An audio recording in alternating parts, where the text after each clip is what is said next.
सभी चिंतनशील बंधुओं को मेरा अभिवादन। मेरे चैनल अमृत विचार में एक बार फिर आप सभी का हार्दिक स्वागत है।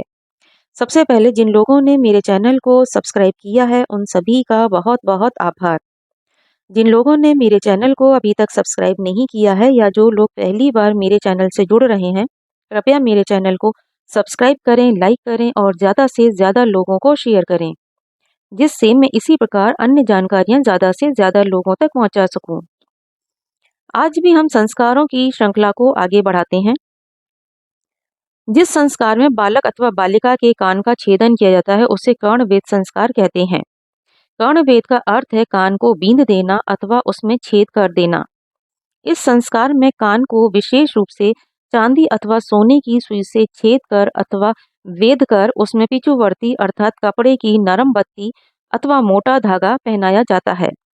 जब कर्ण छिद्र पुष्ट हो जाता है तो धागा या बत्ती निकालकर स्वर्ण का कुंडल पहनाया जाता है।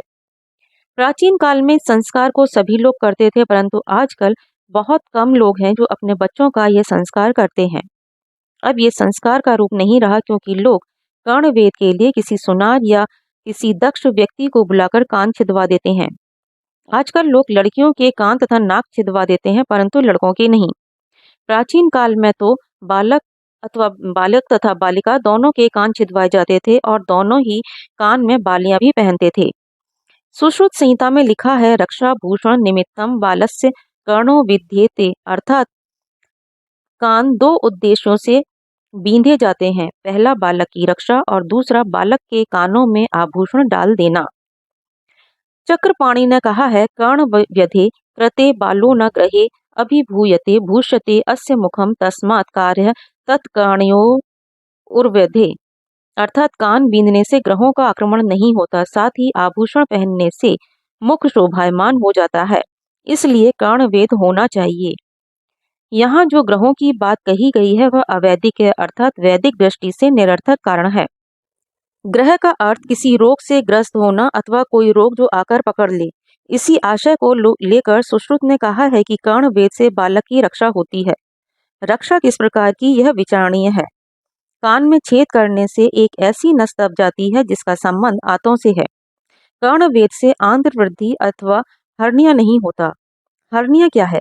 आंतों का थोड़ा सा भाग अंडकोशों की थैली में लटक जाता है अथवा उस पर दबाव पड़ता है, तो उसी को आंत्र वृद्धि अथवा हर्निया कहते हैं।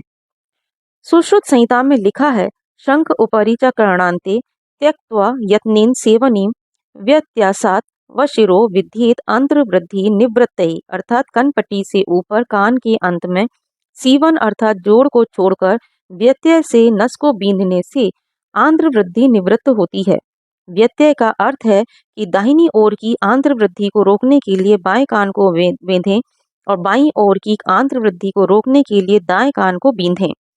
आजकल यह काम सुनार या कोई भी निपुण व्यक्ति कर देता है, परंतु सुश्रुत संहिता में लिखा है कि भिषक अर्थात वैद्य अपने बाएं हाथ से कान को खींचकर देखे, जहां सूर्य की किरणें चमके वहां देवकृत छिद्र में धीरे धीरे सीधे बींधें।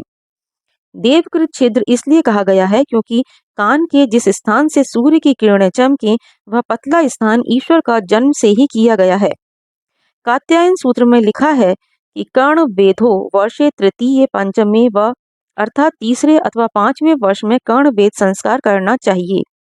कृतचूड़े च बाले च कर्ण वेदो विधीयते, अर्थात जिस शिशु का चूड़ा कर्म संस्कार हो गया हो उसी शिशु का कर्ण वेद संस्कार करना चाहिए। साथ ही यह उपनयन संस्कार से पूर्व किया जाता है। चीन में एक्यूपंक्चर के द्वारा जिसमें सुई चुभोकर अनेक रोगों को ठीक कर लेते हैं।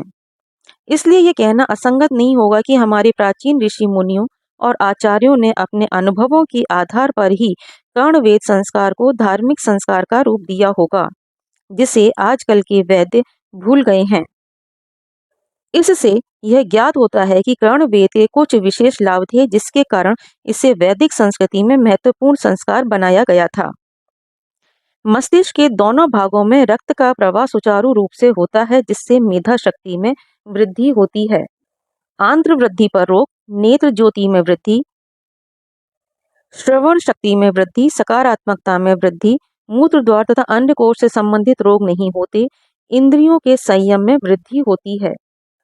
आभूषण के लिए कर्णवेद कराने या करने के विषय में अत्रिदेव लिखते हैं कि वात्स्यायन कामसूत्र के समय कानों को लंबा करने की प्रथा थी, जिसके लिए कान में छेद करके उसमें भारी आभूषण पहनने या पहनाए जाते थे, जिससे कान लंबा हो जाए। इसे सौंदर्य का चिन्ह समझा जाता था।